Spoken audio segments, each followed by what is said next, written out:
한 주간 동안 평안하셨습니까? 우리 전후좌우에 계신 분들한테 반갑습니다. 평안하셨습니까? 사랑 인사를 좀 나누겠습니다. 오늘은 말씀 나누기 전에 우리가 함께 잠시 기도하는 시간을 갖겠습니다. 교회 미래를 위해서 우리가 40일 지금 기도 중입니다. 그래서 오늘은 우리 다 같이 말씀 듣기 전에 개인적으로 주 앞에 우리 교회 미래를 의탁하는 기도를 드리면 좋겠습니다. 하나님께서 지난주 새벽 기도 중에 이런 질문을 우리 교회에 던지셨습니다. 너희 믿음이 살아있느냐? 40일 기도회를 하고 있는 너희 그레이스 한인교회 성도 한 사람 한 사람, 너의 믿음이 살아있느냐? 꿈을 꾼다는 것은 내가 살아있다는 증거입니다. 그렇다면 하나님의 꿈이 있다는 것은 믿음이 살아있다는 증거입니다. 내가 이사갈 계획, 우리 자녀를 위한 계획이 있다는 것은 내 꿈이 살아있다는 것입니다. 내가 살아있다는 것입니다. 그런데 주님은 물으십니다. 그레이스 한인교회 성도들을 향해 믿음의 꿈이 있느냐? 이번에 우리가 미래를 위해서 기도하는 것은 인간적인 한 사람 한 사람의 꿈이 아니라 하나님의 꿈이 우리 교회에 이루어지기를 소원하는 것입니다. 그 꿈이 이루어지는 것은 주님이 하시는 주님의 시간에 달려 있습니다. 이 시간 다 같이 기도할 때 한 가지를 딱 기도하면 좋겠습니다. 하나님, 저의 믿음이 살아있게 해주십시오. 남이 아니라 오늘 기도하고 있는 그레이스 한인교회 나 한 사람의 믿음이 살아있는 성도가 되기를 원합니다. 그 사람은 주님의 꿈을 꿀 것입니다. 우리 다 같이 1, 2분만 잠시 주님 앞에서 기도하겠습니다.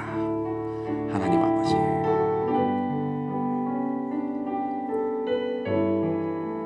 아버지,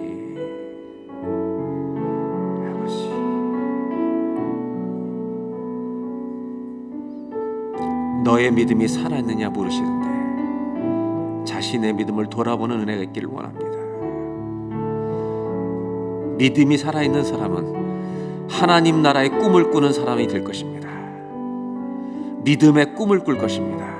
이 40일 기도 기간이 주님의 꿈을 생각하는, 그리고 내 믿음이 살아나는 기간이 되게 해주시고, 우리가 평생토록 믿음이 죽은 자같이 사는 어리석은 삶을 살지 않도록 하나님의 꿈을 간직한 교회와 성도가 되게 하여 주시옵소서. 우리의 것을 이루는 것이 아니라 주님의 꿈이 이루어지기를 소원합니다. 이것이 40일 동안 우리의 기도가 되게 하여 주시기를 원합니다. 하나님 아버지, 40일 특별 기도회를 우리가 하고 있는 중입니다. 이 기간 중에 다른 기도보다 오늘 우리의 믿음이 살아있는지를 점검하는 기도가 주 앞에 드려지게 하여 주시기를 소원합니다. 우리의 믿음이 살아있도록 도와주시옵소서. 잠자는 믿음을 깨워주시옵소서. 그래서 인간적인 내 꿈만 가지고 사는 인생이 아니라 그리스도인답게 믿음의 꿈, 하나님 나라의 꿈을 평생 가지고 살아가는 온 교회가 되게 하여 주옵소서. 우리 교회 미래는 주님의 꿈 안에 있음을 믿습니다. 우리들의 생각이 아니라 주님의 꿈이 이루어지는 미래가 될 수 있도록 인도하여 주시옵소서. 주님이 인도하시면 우리는 어디든지 가겠습니다. 있으라면 있고 가라 하면 가겠습니다. 성령님보다 기도보다 앞서지 않는 저희들이 되게 하여 주옵소서. 예수 그리스도의 이름으로 기도하옵나이다. 오늘 함께 나눌 말씀은 사무엘상 27장 5절로 7절 말씀입니다. 사무엘상 27장 5절로 7절 제가 봉독해 드리겠습니다. 다윗이 아기스에게 이르되 바라건대 내가 당신께 은혜를 입었다면 지방 성읍 가운데 한 곳을 내게 주어 내가 살게 하소서. 당신의 종이 어찌 당신과 함께 왕의 도시에 살리이까니. 아기스가 그날에 시글락을 그에게 주었으므로 시글락이 오늘까지 유다 왕에게 속하니라. 다윗이 블레셋 사람들의 지방에 산 날수는 1년 4개월이었더라. 아멘. 제가 설교하기 전에요, 한 가지 부탁드릴 게 있는데, 오랜만에 대면 예배를 이제 계속해서 몇 주 드려야 보니까 전화기가 막 울리고 켜지더라고요. 그래서 여러분 죄송하지만 이 전화기를 무궁으로 꼭 해주시고 카톡 소리 들리지 않도록 여러분들이 최선을 다해서 잘 죽여주시고요. 그걸 어떻게 하는지 모르신 분은 꼭 옆 사람한테 물어보시길 바라고 예배 전에 교육자들한테 제발 좀 꺼달라고 부탁하시고, 그래서 여러분 예배를 본의 아니게 방해하는 일이 없도록 배려해 주시면 대단히 감사하겠습니다. 오늘은 27장부터 30장까지 펼쳐지는 사무엘상의 이야기를 통해 나를 붙들어 주시는 주님이라는 제목으로 말씀을 나누려고 합니다. 우리의 삶의 여정에는 우리가 잘못된 선택을 하기 때문에 위기가 올 때가 있습니다. 내가 선택을 잘못하게 되면 그 결과와 대가를 치러야 할 때가 있다는 말입니다. 오늘은 다윗이 도피하는 여정의 마지막 도피 생활입니다. 더 이상의 사울왕에 쫓기는 도피는 없습니다. 그리고 다음 주에는 이제 사무엘상의 마지막 장을 다루므로 역사와 신앙 시리즈의 첫 번째 파트가 끝나게 됩니다. 오늘 본문 우리가 읽은 내용은 도망다니던 다윗이 하나님의 은혜를 입고 넘어지기도 하고 그러면서 도망다니던 다윗이 또 믿음을 상실한 것 같은 행동을 선택하고 취하는 모습이 나오는 장면입니다. 27장 1절 말씀을 제가 다시 봉독해 드리겠습니다. 앞부분을 오늘 읽은 바분의 앞부분인데요. 다윗이 그 마음에 생각하기를 내가 이렇게 도망다니다가 언젠가에는 후일에는 사울의 손에 붙잡히리니 블레셋 사람들의 땅으로 패하 들어가는 것이 the best thing, 가장 좋겠다라고 인간적인 생각을 하는 것입니다. 다윗은 적군인 블레셋 땅에 들어가서 숨는 것이 내가 언젠가 죽을지 모르는 위기 속에서 벗어날 수 있는 내 머리로 할 수 있는 최고의 계획이라고 생각한 것입니다. 후반부를 보겠습니다. 사울이 이스라엘 온 영토 내에서 다시 나를 찾다가 이스라엘 땅에서 찾다가 블레셋 들어가 있는 나를 포기하고 단념하리니 내가 그의 손에서 벗어나리라. 이것이 다윗의 계획입니다. 2절, 다윗이 일어나 함께 있는 사람 600명, 다윗의 무리 600명과 더불어 가드 왕 마옥의 아들 가드 왕 아기스에게로 건너가니라. 여러분, 이 이름은 우리가 한 번쯤은 다 들어봤던 이름입니다. 가드 왕 아기스에게로 도망갔다는 이야기입니다. 오늘 이 성경을 읽어보면 한 가지는 명확합니다. 다윗은 믿음의 체험을 하면서도 두려움이 떠나지 않는 것입니다.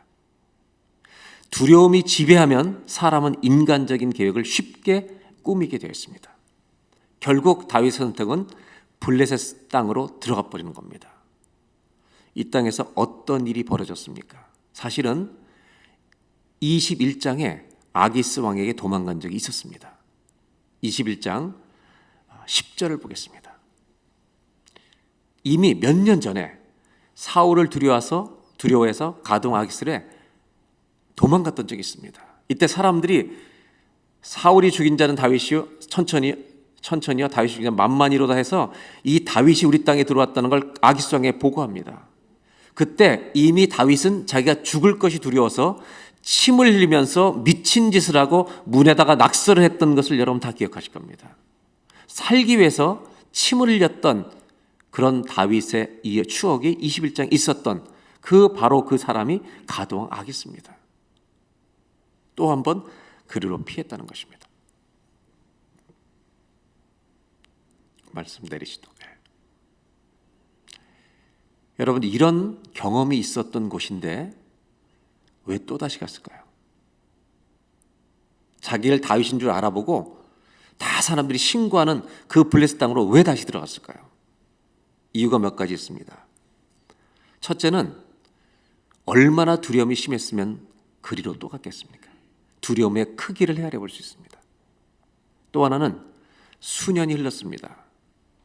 이 말은 다윗이 이제는 사울왕의 신하가 아니라 사울왕을 대적하는 적으로서 충분히 받아들일 수 있는 시간이 흘렀다는 것을 의미합니다. 그래서 그 땅으로 다시 간 것입니다. 27장 4절에 성경은 이렇게 증거하고 있습니다. 실제로 가드에 도망한 것을 사울이 듣고 사울이 다시는 그를 수색하지 않았다라고 말합니다. 사울은요, 더 이상 다윗을 찾지 않았습니다. 도피 여정의 마지막 챕터입니다. 그리고 27장 5절에 다윗은 아기스에게 아주 당당하게 한 가지를 부탁합니다. 내가 당신께 은혜를 입었다면 지방 성읍 가운데 한 곳을 내게 줘 나에게 살게 해주십시오. 오늘 읽었던 본문이죠. 당신의 종이 자기를 아기스의 종으로 표현하죠. 어찌 당신과 함께 왕이 살고 있는 더 로열 시리, 왕도에 살겠습니까? 제가 어떻게 밴쿠버에 살겠습니까? 제가 어떻게 서울에 살겠습니까? 변두리에 살 수 있도록 도와주십시오. 그때 6절입니다. 우리 다 같이 한번 함께 읽겠습니다. 시작. 아기스가 그날에 시글락을 그에게 주었으므로 한 마을에 살 수 있도록 다윗과 600명의 사람들을 허락한데 그 도시 이름이 어디라고요? 시글락입니다. 잠시 지도를 보겠습니다. 이스라엘의 지도에 갈릴리와 사해가 있는데 서쪽에 빨간색 동그라미로 쳐 있는 그 지역 지음이 거기가 시글락입니다. 그리고 시글락 위에 빨간색으로 하나 더 있는 것은 아벡이라고 하는 것인데 이것이 조금 이따 나올 것이기 때문에 동그라미를 쳐놓은 것이고요. 시글락 서편에 부솔시내 시냇가가 흐르고 있는데 부솔시내 시글락은 굉장히 중요한 오늘 두 지명입니다. 한 번만 따라 하실까요? 시글락, 부솔시내, 이 두 곳을 여러분 기억해 두시고 오늘 시글락 이야기를 먼저 하도록 하겠습니다. 이 시글락에 살면서 여러분 지도를 보시면 아래에 아말렉이 있습니다. 아말렉 우측에 에돔이 있고요. 왼쪽이 바로 블레셋입니다. 네, 지도는 됐습니다. 이 시글락에 다윗이 머물면서도 한 일은 뭐냐면 이스라엘 백성들을 괴롭히는 아말렉이나 이런 사람들을 공격해서 다 죽이고 전리품을 가져오는 이스라엘을 보호하는 일들을 계속합니다.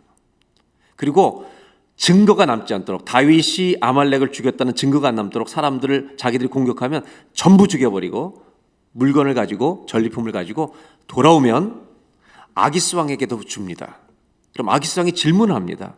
너 누구를 공격하고 왔냐? 이렇게 얘기하면 이스라엘의 적군이었던 아말렉을 공격했다고 말하지 않고 다윗은 거짓말을 합니다. 유다 남쪽에 갔다 왔습니다. 마치 자기가 이스라엘과 적대적인 관계인 것처럼 아기스 왕에게는 보고를 하는 것입니다. 아주 철저하게 인간의 계획으로 살고 있습니다. 이때 이 말을 들은 아기스는 놀랍게도 다윗을 신뢰합니다. 27장 12절로 보겠습니다. 아기스가 다윗을 믿고 말하기를 다윗이 자기 백성 이스라엘에게 심히 미움을 받게 되었으니 그는 영원히 내 부하가 되리라고 생각합니다. 아기스 왕은 다윗이 이제 영원히 이스라엘 사람들에게 미움을 받게 됐으니까 내 부하로 살게 되었구나라는 이런 생각을 안심하고 하게 됩니다. 여기까지 다윗은 도피 생활이 성공한 것처럼 보인다는 것입니다. 그러나 곧 위기가 닥쳐옵니다. 28장에 다윗이 전혀 예상하지 못했던 막다른 골목에 다다르게 됩니다. 28장을 읽기 전에 조금 정리를 하고 해야 되겠습니다. 다윗은 원래 광야를 지나면서 기도하던 사람이었습니다. 광야는 한 사람의 인생을 망가뜨릴 수도 있지만 한 사람을 놀랍게도 경건하게 만들 수 있는 곳이기도 합니다. 기도하던 다윗이 하나님을 체험했던 다윗이 이제는 살아보겠다고 블레셋과 동맹을 맺을 뿐만 아니라 아기스 왕 부하처럼 행동하고 한술 더 떠서 완전한 사기극을 벌이게 됩니다. 자기가 마치 이스라엘의 적군처럼 행동하는 것 이렇게 보이고 아기스의 부하처럼 완전히 사기를 치는데 아기스 왕은 속아 넘어갑니다. 도덕적인 관점으로 말하면 다윗은 실패자입니다. 자신의 꾀를 써서 남의 나라에서 성공적으로 정착을 한 사기꾼 이민자 같은 모습입니다. 이것을 man-made plan, 사람의 계획이라고 말할 수 있습니다. 사람의 좋은 생각, 사람의 꾀가 지배하는 계획에는 반드시 위기가 옵니다. 이제 어떤 위기가 오는지 28장 1절 2절을 보도록 하겠습니다. 다윗이 아기스의 부하처럼 되어 있는 이 상황에서 그때 블레셋 사람들이 이스라엘과 싸우려고 이제 전쟁하려고 군대를 모집한지라 아기스가 다윗에게 이르되 너는 발키할라 너와 내 사람들이 나와 함께 나가서 군대에 참가할 것이니라. 누구랑 싸우러 지금 군대 나가자고 아기스가 제안하냐면 이스라엘과 전쟁하는데 너와 600명 같이 나가자는 겁니다. 큰일 난 것입니다. 2절 다윗이 뭐라고 대답하는지 다 같이 한번 읽겠습니다. 시작. 다윗이 아기스에게 이르되 그러면 당신의 종이 행할 바를 아시리이다 하니 아기스가 다윗에게 이르되 그러면 내가 너를 영원히 내 머리 지키는 자를 삼으리라 하니라. 다윗이 뭐라고 대답하냐면 자기가 싸우겠다고 말하는 겁니다. 내가 거절하지 않을 걸 당신이 압니다. 아기스가 뭐라고 얘기하냐면 네가 나와 함께 싸우게 되면 영원히 머리 지키는 자, 이건 무슨 말이냐면 내 경호대장을 맡기겠다는 것입니다. 대통령의 경호실장을 맡기겠다는 것과 똑같은 상황입니다. 여러분 지금 다윗은 가겠다고 억지로 말하고 있지만 내면에는 얼마나 고민이 컸겠습니까? 다윗에게는 위기의 순간입니다. 본의 아니게 이스라엘과 싸워야 되는 상황에 자기가 군인으로 참여해야 되는 상황에 처한 것입니다. 막다른 골목입니다. 왜 이런 일이 벌어졌냐 하면 살기 위해서 자기가 그 땅을 선택했기 때문입니다. 이 이야기는 다윗의 이야기만이 아닙니다.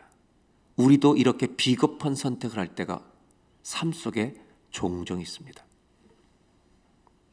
과연 이 위기 상황은 어떻게 흘러가게 됐을까? 이제 29장으로 넘어가겠습니다. 29장 1절입니다. 블레셋 사람들은 그들의 모든 군대를 아벡에 모았고 이게 아벡입니다. 이스라엘 사람들은 이스라엘에 있는 셈 곁에 진쳤더라. 지금 블레셋과 이스라엘이 서로 진을 치고 전쟁 직전에 대치하고 있습니다. 2절 블레셋 사람들의 수령들은 수백 명씩 수천 명씩 인솔하여 나아가고 다윗과 그의 사람들은 아기스와 함께 그 뒤에서 이스라엘과 싸우려고 나가고 있는 중입니다. 지금까지 이스라엘을 보호했던 다윗은 이스라엘과 전쟁에 참여하는 블레셋 군대 소속으로 왕 아기스와 함께 전쟁 직전에 서 있는 것입니다. 여러분 다윗의 마음의 상태를 상상해 보셨습니까? 마음이 엄청나게 쪼여오기 시작했을 것입니다. 이 위기 상황에서 탈출할 수 있는 길이 없습니다. 사면초가 진퇴양난 모든 것이 갇혀 있습니다. 해결책이 없습니다. 어떻게 해야 될지 모르는 상황에서 지금 끌려가다시피 따라가고 있습니다. 살기 위해서. 과연 다윗이 이스라엘과 싸울 수 있었겠습니까? 이 위기의 순간에 역사는 뜻밖의 이야기가 펼쳐졌다는 것을 우리에게 보여주고 있습니다. 사무엘상 29장 3절입니다. 블레셋 사람들의 방백들이 이르되 이 히브리 사람들이 무엇을 하려느냐. 블레셋의 지도자들 사령관들이 이 600명과 다윗 저놈 히브리 사람들이 뭘 하려고 여기 지금 나오는 거냐. 아기스 왕이 블레셋 사람들의 지도자들에게 이르되 이는 이스라엘 왕 사울의 신하 다윗이 아니냐. 도망 다니면서 이제 적군이 된 사울과 원수가 된 그런 다윗 아니냐. 이제 설명하는 겁니다. 그 다음 뒷부분입니다. 그가 나와 함께 있은 지 여러 날 여러 해로 돼 그가 망명하여 온 날부터 오늘까지 내가 그의 허물을 우리를 어게인스트 하는 것을 보지 못했다라고 말합니다. 이때 여러분 블레셋 지도자들의 말이 놀랍습니다. 4절입니다. 블레셋 사람의 방백들이 그에게 노한지라 화를 내는 겁니다. 아기스에게 이 사람을 돌려보내요. 왕이 그에게 정하신 그 처소 시글락으로 돌려보내 거기서 살게 하라고. 전쟁에 참여할 수 없다는 겁니다. 그 이유가 뭐냐 하면 이들이 말리는 겁니다. 그 뒤를 보겠습니다. 그는 우리와 함께 싸움에 내려가지 못하리니 그가 전쟁터에서 우리를 공격하는 대적으로 갑자기 변할까 봐 안 되겠습니다. 여러분 말려주는 겁니다. 남들이. 그리고 이렇게 설명합니다. 굉장히 논리적이죠. 그가 무엇으로 그의 주 사울왕과 다시 화해가 가능하겠습니까? 블레셋 사람들의 머리를 죽여서 머리를 가지고 가야 사울왕과 화해가 되지 않겠습니까? 이놈들은 적군입니다. 여러분 다윗이요 가만히 앉아서 돈을 벌듯이 지금 은혜를 입고 있는 것입니다.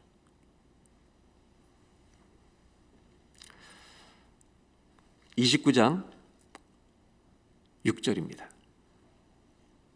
아기스가 이 얘기를 듣고 다윗을 불러 그 얘기를 대 여호와께서 네가 믿는 여호와께서 살아계심을 두고 맹세하노니 네가 정직하여 내게 온 날부터 오늘까지 너에게 악이 있음을 보지 못하였으니 나와 함께 진중에 전쟁터에 나가는 것이 내 생각에는 좋으나 저 지도자들이 너를 좋아하지 않는다.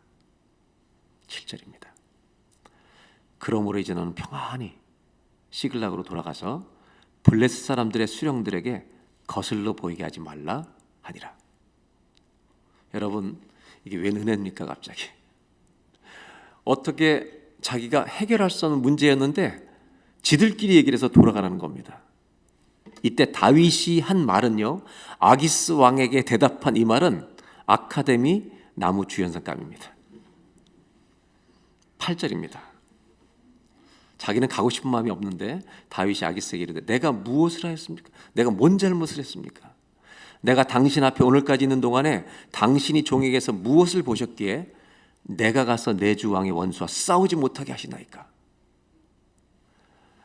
저는 이 말씀을 읽고 옆에다가 이렇게 써놨어요. 놀고 있네. 이게 다윗의 본심입니까? 살기 위해서 기막힌 연기를 하고 있는 것입니다.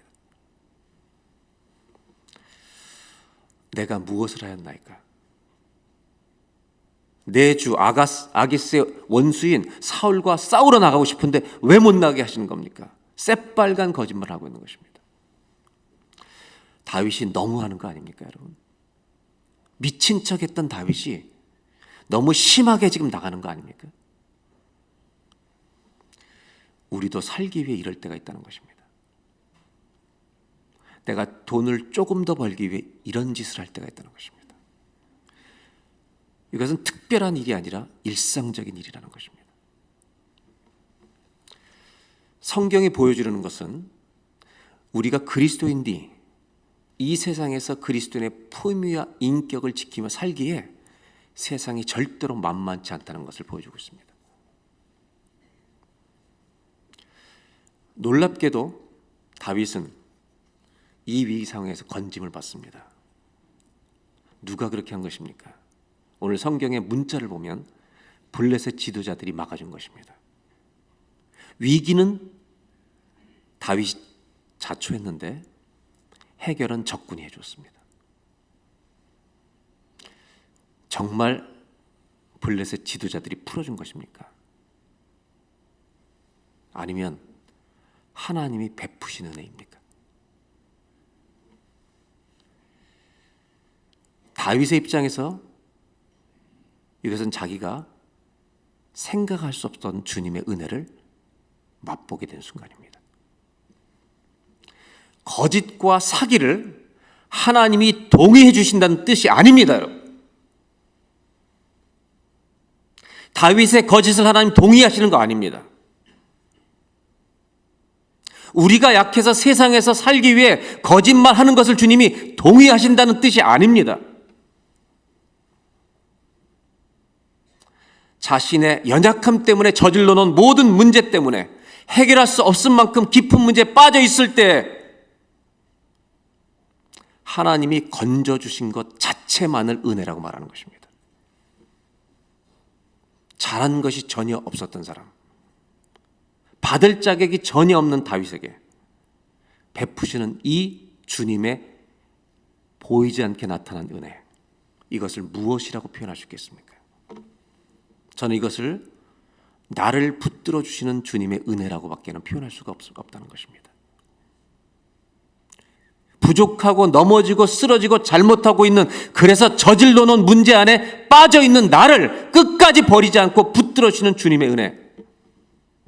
이것을 영어로는 undeserved grace, 받을 자격이 없는 사람에게 주시는 죄송한 은혜라는 것입니다.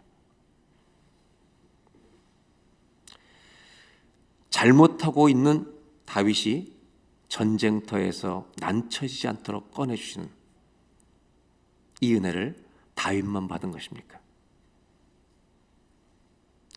우리도 이 은혜를 수없이 받아온 수혜자들입니다. 내가 죄를 지을 때, 남을 속이며 거짓말할 때 하나님은 우리를 치지 않으셨습니다. 우리를 기다리셨습니다. 그것이 은혜라는 것을 아셔야 합니다. 오늘 이 말씀을 우리가 어떻게 대하는 것이 좋을까? 다윗의 실패보다 성경은 더 큰 그림을 보여주기 원합니다. 인간의 연약함에도 불구하고, 다윗이 넘어지고 쓰러짐에도 불구하고 다윗을 세워가시는, 그의 후손을 통해서 예수님 오게 하시는 하나님의 약속은 계속해서 흘러가고 있다는 것을 성경을 통해서 우리가 똑바로 보게 주님은 이 이야기를 주신다는 것입니다. 여러분, 하나님의 약속은 우리의 실패 속에도 강하게 실패를 뚫고 이루어져 갈 줄로 믿습니다. 내가 다윗이 되어 보십시오. 우리 모두 오늘 다윗이라는 제3자가 이런 실수를 저질렀다고 생각하지 말고, 다윗이 되어 이 전쟁터 속에 내가 어찌할 수 없는 상황 속에 있을 때 나를 건져주신 은혜를 받는 다윗의 입장에서 이 말씀을 읽어보시란 말입니다. 그리고 해석해 보십시오. 다윗이라고 생각하고 이 말씀을 읽어본다면 어떤 이야기로 바뀌는 것입니까? 이 이야기 뒤에 숨어있는 주제는 다윗이 사기를 쳤다, 악인의 꾀로 살았다, 다윗의 도덕성이 너무 저급했다, 그것을 이야기하려는 게 아닙니다. 그럼에도 불구하고 다윗을 건져주시는 하나님의 구원이 이 이야기의 주제라는 것입니다. 역사의 주제라는 것입니다. 역사의 주제는 내가 아니라 주님입니다. 다윗은 살아남기 위해 모든 것을 해봅니다. 그러나 하나님은 그런 상황 속에서도 자신의 뜻을 계속해서 이루어 가십니다. 신앙생활에서 가장 중요한 관심은 우리가 하나님을 위해서 무엇을 하였느냐가 아닙니다. 하나님이 부족한 우리를 위해 무엇을 해주셨느냐, 그것을 알고 깨닫는 사람은 변할 줄로 믿습니다. 비참하게 생존하는 다윗을 보면서 이런 문화와 잘못된 삶에 우리도 굴복하고 살아도 좋다는 말이 아닙니다. 성경 안에는 언제나 그런 자리를 떠나라는 강력한 메시지가 선포되고 있습니다. 구별된 백성이 되라고 말씀하십니다. 이것이 성경의 메시지입니다. 하지만 적어도 다윗의 위기와 건져주시는 이야기 속에 우리에게 주시는 하나님의 또 하나의 의미가 있습니다. 우리는 내 믿음이 약해져서, 초라해져서, 두려움이 너무 크기 때문에, 압도적인 문화 때문에, 그 문화가 우리를 짓눌러 버리기 때문에 우리가 믿음이 없는 것처럼 쓰여질 때가 있다는 것을 말합니다. 우리가 그런 상황이 있을 때에도 이 이야기가 보여주는 것은 하나님은 보이지 않게 우리 가운데 일하고 계시다는 것입니다. 우리 모두 가드 왕 아기스 밑에 다윗처럼 살 때가 있습니다. 스스로 죄책감을 느끼면서 나도 이렇게 살고 싶지 않다고 몸서리치며 살 때가 있습니다. 어떻게 해야 될지 모릅니다. 내가 손을 쓸 수 없는 상황을 내가 만들어버린 경우도 있습니다. 성경은 잊지 말라고 말씀하시는 겁니다. 네가 저지른 실수 때문에 네가 어찌할 수 없는 상황에 있을지라도 하나님은 너를 위해 일하고 계시다는 것입니다. 우리 예수 믿는 사람들은 세상의 도덕주의자들에게 욕을 먹곤 합니다. 자기들만도 못하다고. 그래서 좌절할 때가 있습니다. 때로는 세속주의 유혹에 빠져 우리는 경건을 잃고 죄와 타협하며 살 때도 있습니다. 이렇게 사는 곳이 시글락입니다. 우리가 살고 있는 도시 밴쿠버입니다. 이것이 나의 시글락입니다. 이런 실패 현장에 오늘 성경은 하나님의 한 줄기 빛이 비추이고 있다는 것입니다. 쓰러진 우리를 일으켜 주시는 하나님의 은혜의 빛이 실패한 우리들에게 지금도 비추고 있다는 것을 잊지 않는 예배가 되길 바랍니다. 그래서 하나님의 은혜는 우리를 살려낼 것입니다. 그리고 이 은혜는 언제 어디서든지 만날 수 있다는 것을 잊지 마시기를 바랍니다. 그것이 은혜의 생명입니다. 한 번만 따라하실까요? 내 실패 현장에도 하나님의 은혜는 역사하고 있습니다. 다윗을 통해서 가르쳐주신 이 이야기는 하나님의 은혜가 추상적인 것이 아니라는 것을 말합니다. 한 사람의 마음속에 강력하게 역사하는 능력입니다. 그 은혜는 한 사람을 빚어갈 것입니다. 다윗은 이 은혜를 입고 시글락으로 돌아갑니다. 나를 살려주신 주님의 은혜를 힘입고 시글락으로 돌아갑니다. 내가 당신과 함께 사울왕과 싸우러 나가려는데 왜 나를 막으십니까? 라고 소리쳤던 자기의 허튼 소리들이 정말 잘못된 것이구나 깨달으면서 시글락으로 다시 돌아갑니다. 그러나 여러분, 돌아온 시글락에 더 절망적 상황이 자기를 기다리고 있었습니다. 30장 1절부터 4절까지 읽어드리겠습니다. 이렇게 은혜를 입고 돌아왔는데 다윗과 그의 사람들이 사흘 만에 시글락에 이른 때 아말렉 사람들이 이미 네겝과 시글락을 침노하였는데 그들이 시글락을 쳐서 불사르고 거기에 있는 젊거나 늙은 여인들은 다윗의 모든 그 팀들에 남아있는 여인들 한 사람도 죽이지 아니하고 다 사로잡아 끌고 자기 길을 갔더라. 다윗과 그의 사람들이 성읍에 이르러 본즉 성읍이 불탔고 자기들의 아내와 자녀들이 사로잡혔는지라. 다윗과 그와 함께 백성이 울 기력이 없도록 소리를 높여 울었습니다. 돌아왔는데 완전히 자기들 마을이 아말렉에서 전부 다 빼앗겨 버렸습니다. 모든 여자들은 끌려갔습니다. 이때요, 남아있던 사람들이 다윗을 돌로 쳐 죽이려고 했습니다. 6절 한 절을 보겠습니다. 백성들이 자녀들 때문에 마음이 슬퍼서 다윗을 돌로 치자 하니 다윗이 크게 다급하였으나 자기가 저지른 일 때문에 어려움을 겪다 은혜 있고 돌아왔는데 또 우리 가족들 다 빼앗겼어요. 마음이 너무 죽게 되었는데 여기에 기가 막힌 표현 하나가 나옵니다. 그의 하나님 여호와를 힘입고 최악의 상황에서 최선의 선택을 하는 것입니다. 하나님 여호와를 힘입고 다윗은요 용기를 얻더라는 것입니다. 아멘. 저는 이 구절을 읽으면서 시편 18편 생각이 딱 나더라고요. 나의 힘이 되신 여호와여, 내가 주를 사랑하나이다. 이런 고백들은요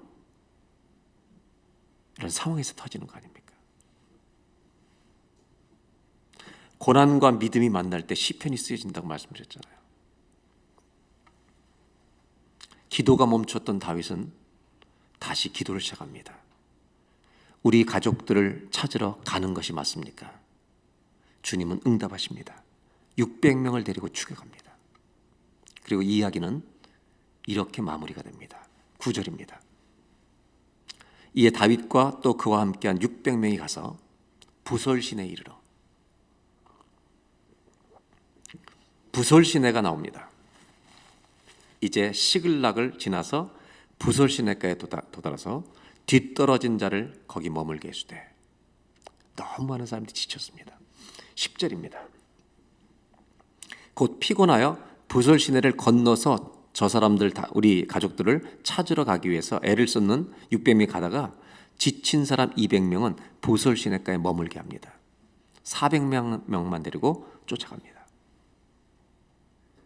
그리고 나서 주님의 뜻 말씀대로 쫓아가서 다 그들을 해치고 모든 가족들을 잃지 않고 다 데리고 돌아옵니다. 승리의 계가를 부르며 돌아옵니다. 문제는 부솔 시내가에서 다시 일어납니다. 21절입니다. 다윗이 전에 피곤하여 능히 자기를 따르지 못함으로 부솔 시내에 머물게 한 200명에게 모든 가족을 데리고 돌아옵니다. 그들이 다윗과 그와 함께한 백성을 영접하러 나오는지라 다윗이 그 백성에게 문안하매 잘 있었느냐고. 다윗과 함께 갔던 자들 가운데 악한 자와 불량배들이, 성경은 악한 자와 불량배, 400명 중에 악한 자와 불량배의 태도를 취하는 사람들이 있었다는 것입니다. 이르되 그들이 우리와 함께 가지 아니했은즉 우리가 도로 찾은 물건은 무엇이든지 그들에게 절대 전리품은 주지 말고 가족만 데리고 떠나가게 하라. 같이 가서 수고 안 했으니까 주면 안 된다, 물건은. 이때 23절 다윗의 대답입니다. 다윗이 이르되 나의 형제들아 여호와께서 우리를 보호하시고. 다윗은 은혜를 받은 사람입니다.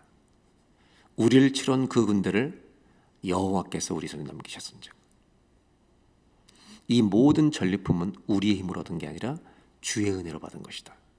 그가 우리에게 주신 것을 너희가 이같이 못하리라.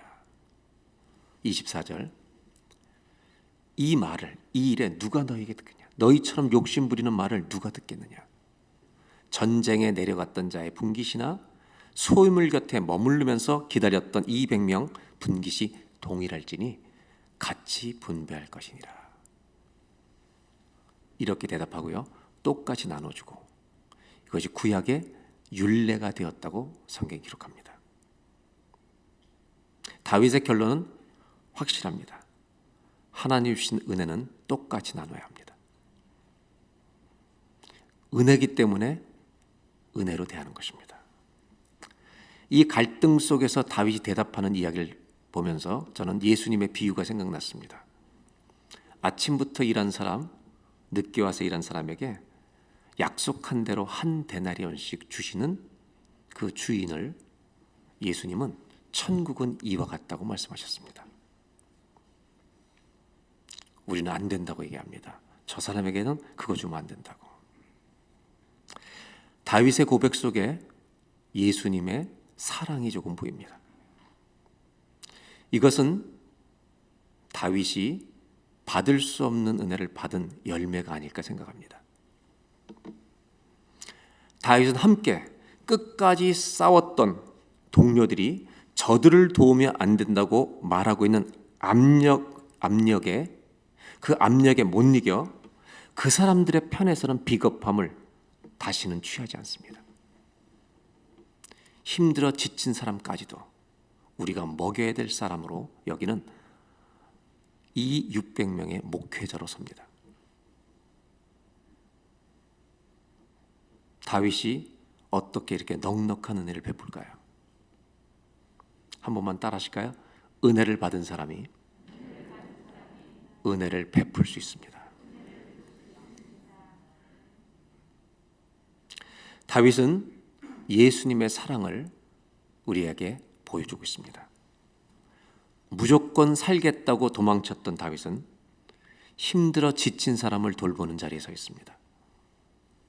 오늘 예배 오신 여러분들 중에 시글락의 위험한 실수를 벌인 분이 있습니까? 저지른 분이 있습니까? 부솔 시내에 지쳐서 전쟁터에 나가지 못하고 앉아있는 200명이 있습니까? 잊지 마십시오. 주님이 그런 분들도 붙들고 계십니다. 그런 분들에게 은혜를 주시기로 작정하신 분이십니다. 그 하나님을 우리가 찬송하는 오늘 예배가 되시기를 주의 이름으로 기원합니다. 우리 다 같이 한번 찬양할까요? 저는 은혜를 생각하면서 늘 이런 마음이 들곤 합니다. 은혜를 왜 주시는 것일까?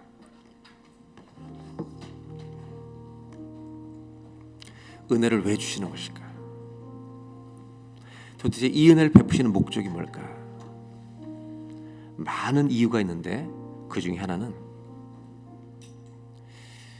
은혜 받은 자가 은혜를 받으면요 참된 회개를 할 수 있기 때문입니다.